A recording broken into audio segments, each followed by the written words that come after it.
महादेव, महादेव, आंखें खोलिए प्रभु, आंखें खोलिए और न्याय कीजिए इस विधवा नारी के साथ। मेरे किस दोष का दंड दिया है आपने? मेरे प्राणेश्वर के प्राण लेकर मेरे जीवन पर अत्याचार क्यों किया आपने? उत्तर दीजिए प्रभु, उत्तर दीजिए। अब मैं इस जीवन का क्या करूं? नहीं चाहिए मुझे विधवा का जीवन, नहीं चाहिए प्रभु। श्रेष्ठ हो कि मैं भी सती होकर आपको अपने प्राणों का बलिदान दे दूं। खोलिए अपना तीसरा नेत्र और मुझे भी भस्म कर दीजिए उस क्रोध की अग्नि में, जिस तरह आपने मेरे पति को भस्म कर दिया। अन्यथा मैं भी चिता पर बैठकर अपने आप को आग लगा लूंगी। ये आप क्या कह रही हैं देवी रति? इस प्रकार अपना जीवन नष्ट करना महापाप है। आप अपने साथ और हमारे साथ ये अन्याय क्यों कर रही हैं? अन्याय तो आपने किया है महादेव मेरे साथ। मैं पूछती हूँ मेरा दोष क्या है? दोष आपका नहीं, दोष आपके पति कामदेव का। तो फिर उसका दंड, उसकी यातना मुझे क्यों दी जा रही है? और क्या मेरे पति का यही दोष था कि उन्होंने सब देवताओं के आदेश का पालन किया? हम केवल यही जानते हैं देवी, आपके पति कामदेव ने हमारी समाधि भंग करने का अपराध किया था, जिसका उन्हें दंड दिया गया। दंड तो आपने मुझे भी कम नहीं दिया महादेव, वो भी बिना दोष के। एक पत्नी पति के हर कार्य में समान रूप से भागीदार होती है। पति कुछ भी करे, पत्नी को उसका फल अवश्य मिलता है। सत्य कार्य में पुण्य मिलता है और दोष कार्य में पाप। आपके भाग्य में जो पीड़ा आई उसके उत्तरदायी हैं आपके पति कामदेव। मेरे जीवन को भी इस पीड़ा से मुक्ति दे दीजिए। संसार में आप सहारकर्ता के नाम से जाने जाते हैं ना, तो फिर मुझे जीवित क्यों छोड़ दिया आपने? नष्ट कर दिया होता मुझे भी। मेरे संसार को तो आपने नष्ट कर ही दिया है। अब मैं किसके लिए जीवित रहूं? यदि आपके भाग्य में पीड़ा लिखी है तो उसे आपको भोगना ही होगा। अब आपको अपना शेष जीवन इसी एकाकीपन में व्यतीत करना है। आपके लिए यही उत्तम है कि आप कामदेव को भूल जाएं। मैं अपने प्राणनाथ को भूल जाऊं? ये आप कह रहे हैं प्रभु? आप जो अपनी पत्नी का शव अपने कांधों पे उठाए 3 दिन तक भटकते रहे, आप मुझसे कह रहे हैं कि मैं अपने प्राणेश्वर को भूल जाऊं? हाँ देवी हाँ, इसके अतिरिक्त आपके पास दूसरा और कोई उपाय नहीं। चारों ओर से उठता हुआ ये धुआं देख रहे हैं आप? ये धुआं वो नहीं है जो मेरे पति के भस्म हो जाने पर उनके शव से उठ रहा है। ये धुआं है मेरी सुलगती हुई आत्मा का। ये धुआं है मेरे सुलगते हुए विचलित मन का। मैं आपको श्राप तो नहीं दे सकती, किंतु मेरे हृदय से कभी आपके लिए शुभ और आपकी कल्याण की वाणी नहीं निकलेगी। देवलोक में पहली बार कोई देवी विधवा हुई है। ये देवलोक के माथे पर कलंक का टीका है।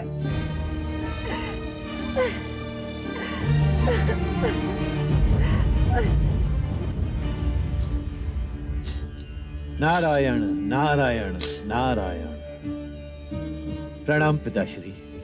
आयुष्मान भव पुत्र। देवी रति की पुकार सुनी आपने पिताश्री? उनकी पुकार ने तो महादेव को भी निरुत्तर कर दिया है।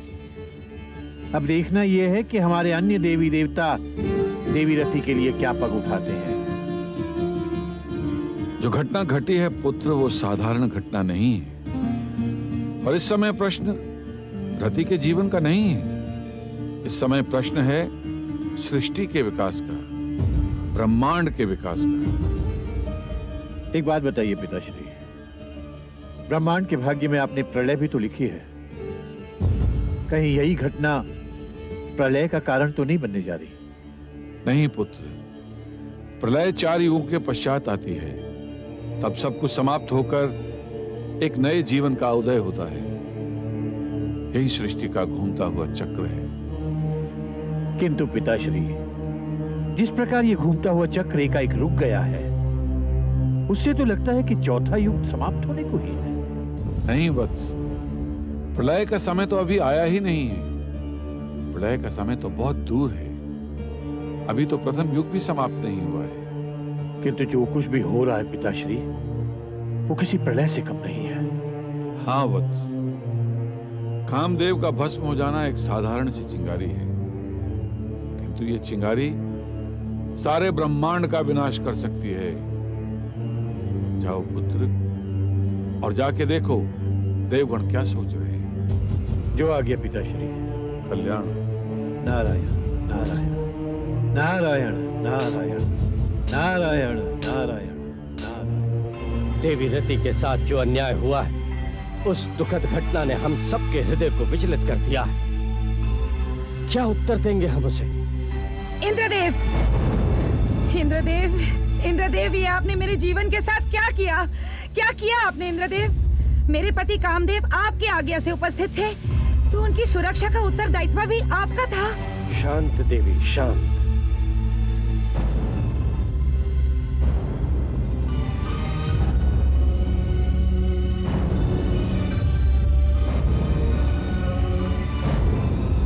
हम आपका दुख समझ रहे हैं।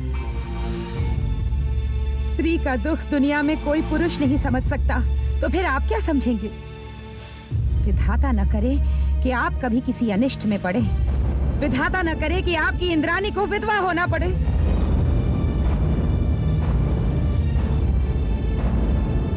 देवी रति, आपके विधवा होने का दुख समस्त देवतागणों को है। इंद्रदेव तो निर्दोष है। नहीं वरुण देव, दोष इन्हीं का है। इन्हीं की आज्ञा पर मेरे पति को मृत्यु के गर्भ में जाना पड़ा। जो कुछ हुआ इन्हीं के कारण हुआ, यही है उत्तरदायी। अवश्य देवी रति, अवश्य। देवलोक के प्रत्येक देवी देवताओं का उत्तरदायित्व हम पर है। हमने जो कुछ भी किया, केवल देवताओं के हित के लिए नहीं, सारे संसार को विनाश से बचाने के लिए किया। आपके पति कामदेव की मृत्यु केवल आपकी समस्या नहीं है देवी, समस्त देवताओं के लिए समस्या का विषय है। तारकासुर ने जो विनाश लीला का जाल फैला रखा है, उसे समाप्त करने का तो मार्ग ही बंद हो गया है। तारकासुर आपकी समस्या होगा, मेरी नहीं। मैं केवल इतना जानती हूँ कि आपके आदेश का पालन करते हुए मेरे पति शिव के क्रोध से भस्म हो गए, और मैं पति विहीन हो गई, विधवा हो गई। देवराज, देवलोक में पहली बार कोई देवी विधवा हुई है। ये मेरा ही दुर्भाग्य है। देवलोक की मैं पहली विधवा हूँ। अब मैं कहाँ जाऊं? किससे अपने पति का जीवन दान मांगू? कोई है जो मेरा दुख दूर कर सकता है? मैं आपसे पूछती हूँ वरुण देव, मैं सारी सृष्टि से पूछती हूँ, है कोई मेरा दुख दूर करने वाला, मुझे उत्तर देने वाला? नारायण नारायण नारायण। कोई उत्तर नहीं दे सकता देवी, कोई नहीं दे सकता। आपके इस प्रश्न का उत्तर इस संसार में कोई नहीं दे सकता। आपका निजी दुख अपने स्थान पर है देवी, किंतु हम सभी देवतागण भी कामदेव की अकाल मृत्यु पर कम दुखी नहीं हैं। अब आप लोग किस बात का दुख प्रकट कर रहे हैं? किस बात का शोक प्रकट कर रहे हैं? अब आप लोगों के विलाप से मेरे पति कामदेव जीवित नहीं होंगे। क्या तो हमें भी नहीं था देवी कि महादेव की साधना तोड़ने का परिणाम कामदेव की मृत्यु होगा। हम तो ये भी नहीं जानते थे कि उनकी तपस्या भंग करने पर उनका तीसरा नेत्र खुल जाएगा। नहीं जानते थे? तो फिर आपने मेरे पति को महादेव के सामने क्यों भेजा? आप क्यों नहीं गए महादेव के सामने? क्योंकि आपको महादेव के तीसरे नेत्र का भय था, आपको अपनी मृत्यु का भय था। नहीं देवी, समस्या महादेव के तीसरे नेत्र और हमारे मृत्यु के भय की नहीं थी। समस्या थी देवाधिदेव के अंश की, जिसे हम प्राप्त करना चाहते थे, और उसमें आपके पति कामदेव ही सबसे बड़े कारक बन सकते थे। हाँ, क्योंकि आप महादेव का अंश प्राप्त करके तारकासुर की मृत्यु चाहते हैं, ताकि आपको आपका इंद्रलोक वापस मिल सके। कितने स्वार्थी हैं आप। अपने हित के लिए आपने मेरे पति के प्राण भेंट कर डाले। आपने मेरा सुहाग का टीका मिटाया है, मैं आपका अस्तित्व मिटा दूंगी। नारायण नारायण नारायण। ये क्या अनर्थ कर रही हैं देवी रति? कामदेव की मृत्यु आपका दुर्भाग्य अवश्य है, किंतु इतना विश्वास रखें, कामदेव की मृत्यु का शोक संसार के हर प्राणी को उतना ही है जितना कि आपको है। देवी रति, हम सभी आपके दुख में पूरी तरह से सम्मिलित हैं। अग्निदेव, अब इस तरह शोक प्रकट करने से या अश्रु बहाने से हमारी कार्य सिद्धि नहीं होगी। हमारी कार्य सिद्धि होगी केवल कामदेव के जीवित होने से, और इस कार्य में स्वयं महादेव ही हमारी सहायता कर सकते हैं। और तो ठीक है देवर्षि, हम महादेव की सहायता प्राप्त करने का प्रयास करेंगे शीघ्र ही। तो फिर देवराज, आप में से कौन है जो महादेव के सामने जाकर भस्म हो जाने को तैयार है? कौन है जो इस कार्य की सिद्धि के लिए अपना जीवन बलिदान करने को तत्पर है? देवराज,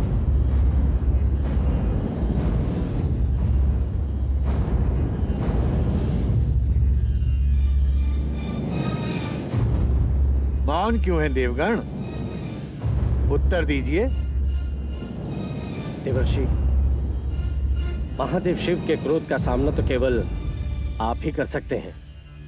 हम में से किसी में इतना साहस नहीं है। हम महादेव के समक्ष अवश्य जाएंगे, किंतु हम सबसे आगे रहेंगे आप। किंतु हाँ देवराज, देवर्षि, क्योंकि आपको ही वो वरदान प्राप्त है कि न तो आपको कोई श्राप दे सकता है और न ही हानि पहुंचा सकता है। देवर्षि, आप ही हम सब का उद्धार कर सकते हैं। ठीक है देवराज, मुझे स्वीकार है, क्योंकि इस संसार के हर दुखी प्राणी की सहायता करना मेरा परम कर्तव्य है। देवी रति का उद्धार और कल्याण केवल शिव कर सकते हैं। इसलिए शिव तक पहुंचने के लिए मुझे अब कोई ना कोई माध्यम ढूंढना होगा। नारायण नारायण नारायण। महर्षि का स्वागत है, आइए पधारिए। क्या हो रहा है देवी? ये फूलों की माला किस लिए? ये मेरे स्वप्न, मेरी आशाओं की माला है महर्षि। नारायण नारायण, आशाओं की माला? लेकिन देवी, आपकी आशाएं तो कामदेव के साथ ही जल के भस्म हो गई। अब कौन सी आशाएं? कामदेव के साथ मेरी अर्चना पूजा के फूल नहीं जले हैं महर्षि, माला अवश्य बनेगी। किंतु अब इसका कोई लाभ नहीं देवी। यदि कामदेव होते तो ये माला आपके लिए वरमाला भी बन सकती थी, किंतु अब क्यों नहीं? क्योंकि अब आपकी पूजा अर्चना, आपकी तपस्या में वो शक्ति नहीं रही ना देवी, जो महादेव को अपनी ओर आकर्षित कर सके, क्योंकि अब कामदेव नहीं रहे। आप अपनी अर्चना पूजा में कभी सफल नहीं होंगी। मैं समझता हूँ ये सब व्यर्थ ही है देवी। व्यर्थ नहीं देवर्षि, मेरी अर्चना पूजा को विधाता भी नहीं व्यर्थ कर सकते। विधाता को ललकार? नारायण नारायण नारायण। देवी, क्या आपको सचमुच विश्वास है कि आप महादेव की तपस्या को भंग कर सकेंगी? कामदेव को जीवित करने में सफल हो पाएंगी आप? हाँ, मुझे विश्वास है। मैं भंग करूंगी शंकर महादेव की तपस्या को। पराजय के सिवा कुछ हाथ नहीं लगेगा देवी, क्योंकि कामदेव के बिना महादेव की तपस्या को भंग करना आसान नहीं, असंभव है, असंभव। किंतु पार्वती के लिए असंभव नहीं। मेरी तपस्या कैलाशपति शंकर महादेव के हृदय को बदल कर रख देगी, जिसके लिए मुझे किसी कामदेव की आवश्यकता नहीं। नारायण नारायण, ये केवल आपका भ्रम है देवी, केवल आपका भ्रम। क्योंकि कामदेव की मृत्यु के बाद इस सृष्टि को चलाने वाले नियम पर ही अंकुश लग चुका है। आप बिल्कुल असमर्थ हैं देवी, आप कुछ नहीं कर पाएंगे। यदि आप मुझे चुनौती दे रहे हैं देवर्षि, तो ये भी समझ लीजिए कि कैलाशपति शंकर महादेव को कामदेव के प्राण लौटाने ही पड़ेंगे। देवी, देवर्षि नारद की चतुराई देखी आपने? किंतु इस चतुराई में वह अवश्य जगत का कल्याण सोच रहे हैं। उनकी चिंता कामदेव को पुनः जीवित करने की है। देवी पार्वती को वह केवल माध्यम बनाना चाहते हैं। देवी, देवर्षि नारद यदि पार्वती को अपनी वार्ता से उत्तेजित न भी करते, तो भी देवी पार्वती अपने इष्ट महादेव को पाने के लिए अवश्य तपस्या करती। कामदेव के भस्म हो जाने पर भी? अवश्य। आपने देखा नहीं देवी, कामदेव के भस्म हो जाने पर भी देवर्षि नारद किस प्रकार देवी पार्वती को महादेव शिव के लिए पूजा की समाधि में बांध आए हैं। किंतु प्राणेश्वर, वर्तमान स्थिति को देखते हुए क्या यह संभव है कि देवऋषि नारद को अपने उद्देश्य में सफलता प्राप्त होगी? क्यों नहीं देवी? देवी पार्वती के मन में महादेव शिव के प्रति प्रेम उनकी पूजा से पहले विद्यमान थी। देवर्षि नारद ने तो उस बीज को अंकुर बनाया है और अब वो अंकुर एक बड़ा वृक्ष बनेगा।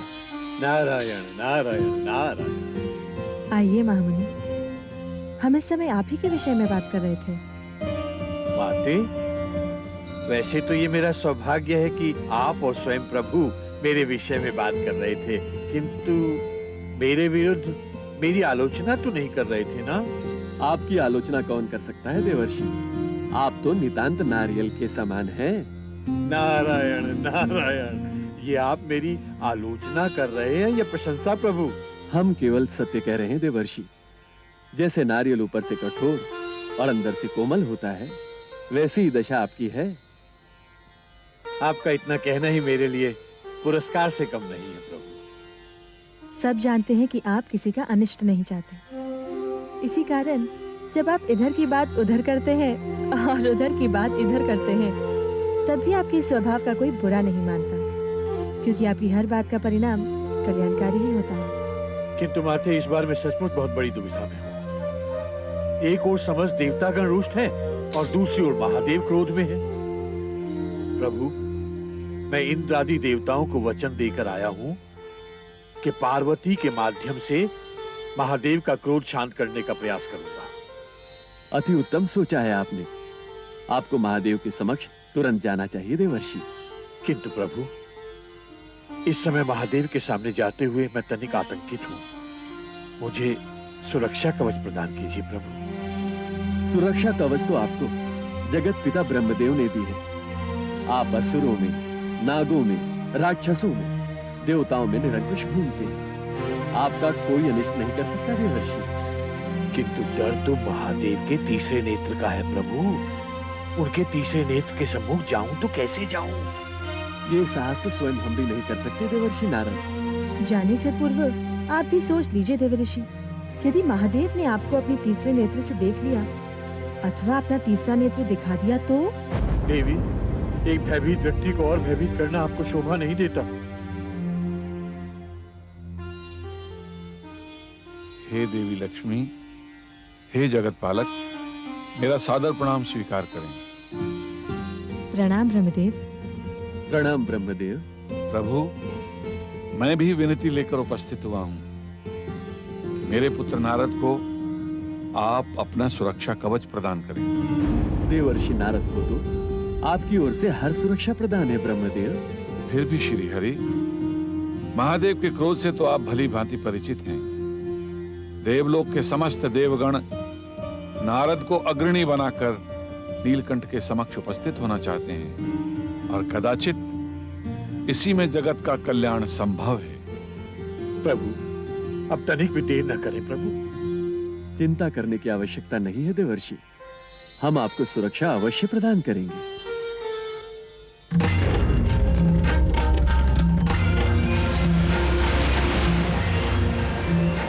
ये हमारा चक्र सदैव आपकी रक्षा करेगा। नारायण नारायण। प्रणाम पिताश्री। सौभाग्यवती भव। मैं इसे आशीर्वाद की आशा से आपके पास आई हूँ पिताश्री। एक युवा पुत्री अपने पिता से आशीर्वाद के अतिरिक्त और क्या मांग सकती है? क्या आप मुझे आशीर्वाद देकर प्रसन्न है पिताश्री? पिता अपनी पुत्री को आशीर्वाद देकर ही प्रसन्न होता है। पिताश्री, क्या आप जानते हैं मैंने आपसे आशीर्वाद क्यों प्राप्त किया? यदि पिता अपनी पुत्री की बात नहीं समझेगा तो और कौन समझेगा? और मैं अच्छी तरह जानता हूँ कि तुम्हारी शैली ऋतु के समान है। ऋतु के समान? मैं समझी नहीं। आपके कहने का तात्पर्य क्या है पिताश्री? कुछ नहीं पुत्री। जिस तरह नई ऋतु पिछली ऋतु का सब कुछ छीनकर अपना राज्य स्थापित करती है, उसी तरह हमारी पुत्री भी उपहार और आशीर्वाद छीनने में अपना विश्वास रखती है। पिताश्री, क्या आप ये समझते कि मैंने आशीर्वाद आपसे छीन लिया? तुम्हारी दशा तो यही बता रही है। राजा हिमान की पुत्री बिना आभूषण के कहां जा रही है? पिताश्री, मैं जानती हूँ आप मेरे निर्णय से सहमत नहीं होंगे। फिर भी यदि आप मुझे रोकने की चेष्टा नहीं करेंगे तो मैं आपके द्वार से प्रसन्नचित्त होकर जा सकूंगी। वही तो पूछ रहे हैं हम, इस वेशभूषा में कहां जा रही हो? मैं तप करने जा रही पिताश्री। तप? तुम्हें तप करने की क्या आवश्यकता है? किसकी तपस्या में जा रही हो? कैलाशपति महादेव की। महादेव? सुपुत्री, तुम्हारा ये निर्णय मूर्खता के अतिरिक्त और कुछ भी नहीं है। तुम तपस्या के लिए नहीं जाओगी। नहीं पिताश्री, अब आपकी सुपुत्री ने आपका द्वार छोड़ने का निश्चय कर लिया। अब मेरी तपस्या को कोई नहीं रोक सकता। अपने पिता को चुनौती मत दो। मत भूलो कि हमने तुम्हें जन्म दिया है। यदि हम तुम्हें स्वतंत्रता दे सकते हैं तो उस पर अंकुश भी लगा सकते हैं। प्रश्न ही नहीं उठता पिताश्री। आपका अंकुश मेरे निर्णय को नहीं बदल सकता। मैं तपस्या अवश्य करूंगी और उस समय तक करूंगी जब तक शिव प्रसन्न होकर मुझे वरदान न दे। वरदान? तुम महादेव शिव से क्या वरदान चाहती हो? वो तुम्हें क्या वरदान देंगे? मैं पूछता हूं कि तुम्हारे पिता के पास संसार में ऐसी कौन सी वस्तु है जो पर्याप्त नहीं है? तुम जिधर दृष्टि डालती हो वस्तुओं के ढेर लग जाते हैं। इसके अतिरिक्त तुम्हें क्या चाहिए? क्या है तुम्हारे शिव महादेव के पास? रहने के लिए खुला आकाश, तन ढकने के लिए वस्त्र के स्थान पर भभूत और मृगछाला, गले में सर्प, संपत्ति के नाम पर केवल एक डमरू और एक त्रिशूल। राजमहल का आराम छोड़कर जा रही हो जंगलों में तब के लिए। यदि तुमने यदि, किंतु, परंतु, अन्यथा अब इन शब्दों का कोई स्थान ही नहीं रहा पिताश्री। मेरा निश्चय अटल है जो बदल नहीं सकता। और अब तो मैं आपसे आशीर्वाद भी प्राप्त कर चुकी हूँ। अब केवल जाने की आज्ञा दीजिए पिताश्री।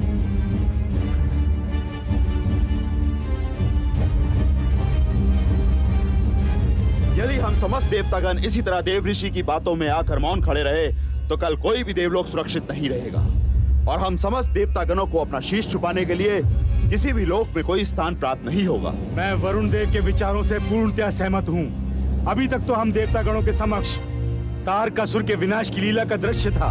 अब उसके पुत्र संहारकासुर के तरकश के बाण हमारी ग्रीवा पर चलने के लिए मचल रहे हैं। मैं पूछता हूँ वो समय कब आएगा महादेव की समाधि को भंग करने का? यह आदेश तो केवल इंद्रदेव ही दे सकते हैं। इंद्रदेव, इंद्रलोक पर तारकासुर का राज्य स्थापित होने के पश्चात भी हम उनसे किस प्रकार की अपेक्षा करें?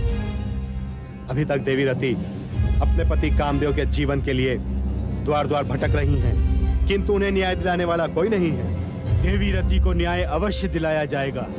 तो क्या आप जाएंगे महादेव के समक्ष भस्म होने के लिए? हाँ, हम जाएंगे। संभवतः इसी भय से किसी में महादेव के समक्ष जाने का साहस नहीं है, किंतु अब और प्रतीक्षा नहीं की जाएगी। अब किसी भी मूल्य पर महादेव की समाधि को भंग करना होगा और उनकी समाधि भंग करने का प्रथम प्रयास होगा पवन देव का।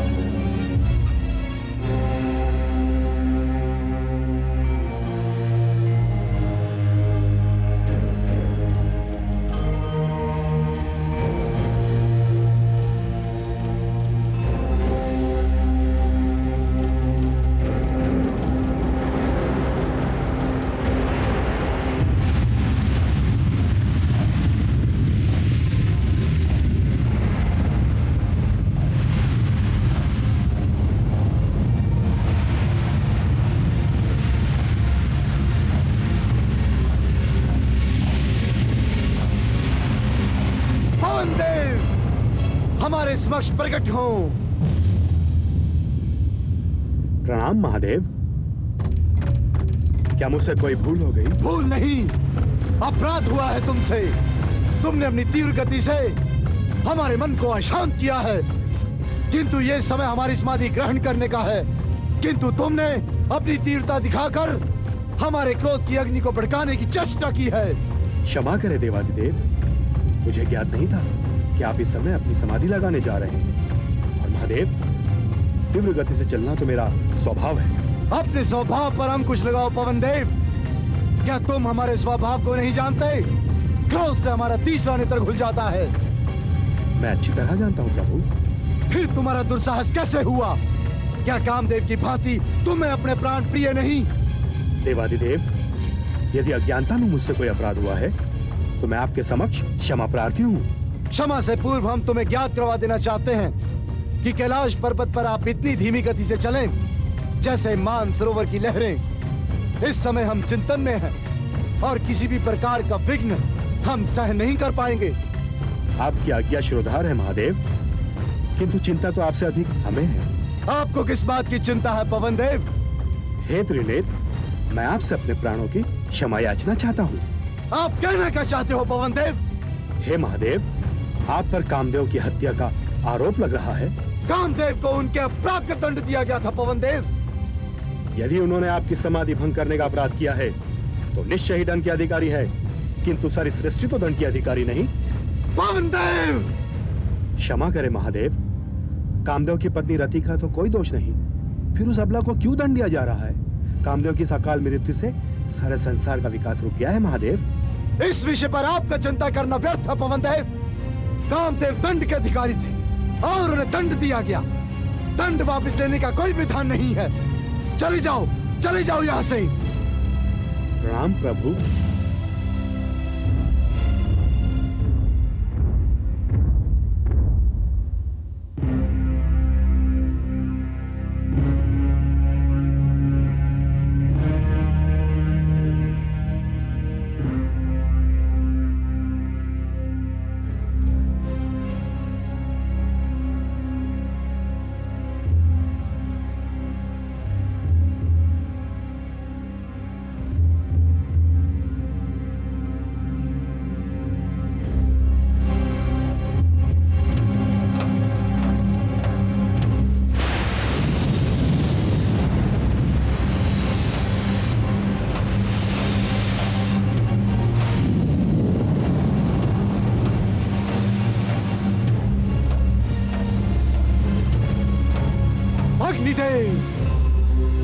अग्निदेव हमारे समक्ष प्रकट हो, हमें अपना रूप दिखाओ। प्रणाम महाप्रभु। क्या स्वर्गलोक के सभी देवता हमारे हाथों से अपना मंगल करवाना चाहते हैं? ये अग्नि कैसी? अग्नि केवल यही नहीं प्रभु, सारी सृष्टि में लग चुकी है और इसे केवल आप ही बुझा सकते हैं। अवश्य इसे हम ही बुझाएंगे। हे प्रभु, जिस प्रकार आपने इस अग्नि को शांत किया है, उसी प्रकार देवी रति के मन की अग्नि को भी शांत कर दें, तो सारे जगत का कल्याण हो जाए। समस्त देवता गणों की भी यही इच्छा है कि त्रिलोकीनाथ शिव ही सारी सृष्टि का कल्याण कर सकते हैं। क्या आप इंद्रदेव के आदेश पर हमारी तपस्या भंग करने चले आए हैं? नहीं प्रभु, मैं ये अपराध कैसे कर सकता हूँ? मेरा तात्पर्य आपकी समाधि भंग करना नहीं, केवल आपको जागृत करना है। हमें जागृत करने की कोई आवश्यकता नहीं है अग्निदेव। आप अपना उपदेश अपने पास रखिए। क्या आप सब कामदेव के दुस्साहस का परिणाम भी भूल गए? नहीं महाप्रभु, आप तो प्रलयंकारी हैं। आपके लिए असंभव कुछ भी नहीं है। कामदेव तो क्या, आप सारी सृष्टि को एक क्षण में भस्म कर सकते हैं, किंतु अन्याय के प्रति देवताओं का स्वर तो आपको सुनना ही पड़ेगा। देवी रति के साथ आपको न्याय करना ही पड़ेगा। उनकी पुकार आपको सुननी ही पड़ेगी। अग्निदेव, इससे पूर्व हमारा तीसरा नेत्र खुल जाए और तुम्हें जलाकर भस्म कर दे। दूर हो जाओ हमारी दृष्टि से, अन्यथा हमारे क्रोध की अग्नि जलाकर तुम्हें भी भस्म कर देगी। इसके अतिरिक्त आप कर भी क्या सकते हैं महादेव? यदि हमारी विनती हमारा अपराध लग रही है तो इसमें हमारा कोई दोष नहीं। और रहा प्रश्न मेरा, तो मैं स्वयं अग्निदेव हूं। आपका ये तीसरा नेत्र मुझे कामदेव की भांति भस्म नहीं कर सकता। अग्निदेव, हम तुम्हें कामदेव की भांति भस्म नहीं करेंगे, किंतु श्राप अवश्य देंगे। नहीं महाप्रभु, ये अनिष्ट है, ये अनिष्ट है। हम तुम्हें श्राप देते हैं कि तुम अपनी ज्वाला से नहीं बल्कि हमारे अंश की ज्वाला से जल जाओगे। और इस प्रकार जलोगे कि सारे लोगों में तुम्हारी सहायता करने वाला और कोई नहीं होगा, और ऐसे बन जाओगे जैसे ये कपूत। नहीं महाप्रभु, ये कैसा श्राप दिया आपने, ये कैसा श्राप दिया आपने। इंद्रदेव, इंद्रदेव, इंद्रदेव, इंद्रदेव, देवराज, इंद्रदेव, इंद्रदेव, इंद्रदेव। क्या हुआ? क्या हुआ अग्निदेव? क्या महादेव अब भी क्रोधित अवस्था में है?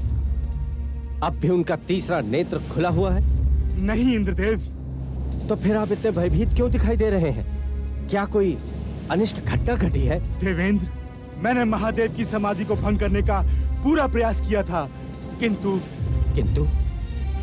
किंतु क्या अग्निदेव? क्या आप उनकी समाधि भंग करने में सफल नहीं हुए? उत्तर दीजिए अग्निदेव, क्या आपने हमारे आदेश का पालन किया या नहीं? ये आपको क्या उत्तर देंगे देवराज? किस मुख से उत्तर देंगे? ठीक है देवर्षि, तो शीघ्र आप हमें वृतांत कहकर सुनाइए। देवेंद्र, ये अग्निदेव महादेव के पास उनकी समाधि भंग करने गए थे ना, तो तनिक पूछिए इनसे कि बदले में महादेव से क्या लेकर आए हैं। बोलिए अग्निदेव, आप क्या लेकर आए? उत्तर दीजिए, क्या घटना घटी है? नारायण नारायण, ये क्या उत्तर देंगे, किस मुख से उत्तर देंगे देवेंद्र? महादेव से उपहार में लेकर आए हैं श्राप। श्राप? श्राप? श्राप? श्राप? ये आप क्या कह रहे हैं देव ऋषि? मैं सत्य कह रहा हूं वरुण देव। अग्निदेव को इस बात की प्रसन्नता तो अवश्य है कि इन्होंने महादेव की समाधि भंग कर दी, किंतु इस बात का दुख नहीं है कि बदले में महादेव का श्राप लेकर आए हैं। मुझे महादेव से मिले श्राप का कोई दुख नहीं है ऋषिवर, और ना ही कोई भय है। नारायण नारायण, आपको भय क्यों कर होगा अग्निदेव? आप तो स्वयं साक्षात अग्नि हैं, आपको अपने भस्म होने का भय कैसे होगा अग्निदेव? नारायण नारायण, ये सृष्टि भले ही भस्म हो जाए, किंतु आपको, आप देवता गण को केवल अपना अहंकार प्रिय है, केवल अपना अहंकार। एक बात बताइए देवेंद्र, यदि कोई मनुष्य इस धरती पर जन्म ही नहीं लेगा, तो फिर आप लोगों की पूजा अर्चना कौन करेगा? कौन मस्तक झुकाएगा आपके सामने? यदि ये सृष्टि ही नहीं रही, तो फिर आप देवताओं के अस्तित्व का क्या अर्थ रह जाएगा? देवर्षि, अग्निदेव से कोई अमंगल, कोई अनिष्ट तो नहीं हो गया? अनिष्ट ही तो हुआ है देवराज, भयंकर अनिष्ट हुआ है। नारायण नारायण, आप जानते हैं ना देवराज, मैंने महादेव तक पहुंचने के लिए पार्वती को अपना माध्यम बनाया था, जिसमें मैं सफल भी हुआ था, किंतु ये अग्निदेव महादेव के सामने उपस्थित होकर उनका श्राप लेकर आ गए। आप देवतागण जो कार्य करके आए हैं, उससे इस सृष्टि का विकास नहीं, विनाश अवश्य होगा। विनाश।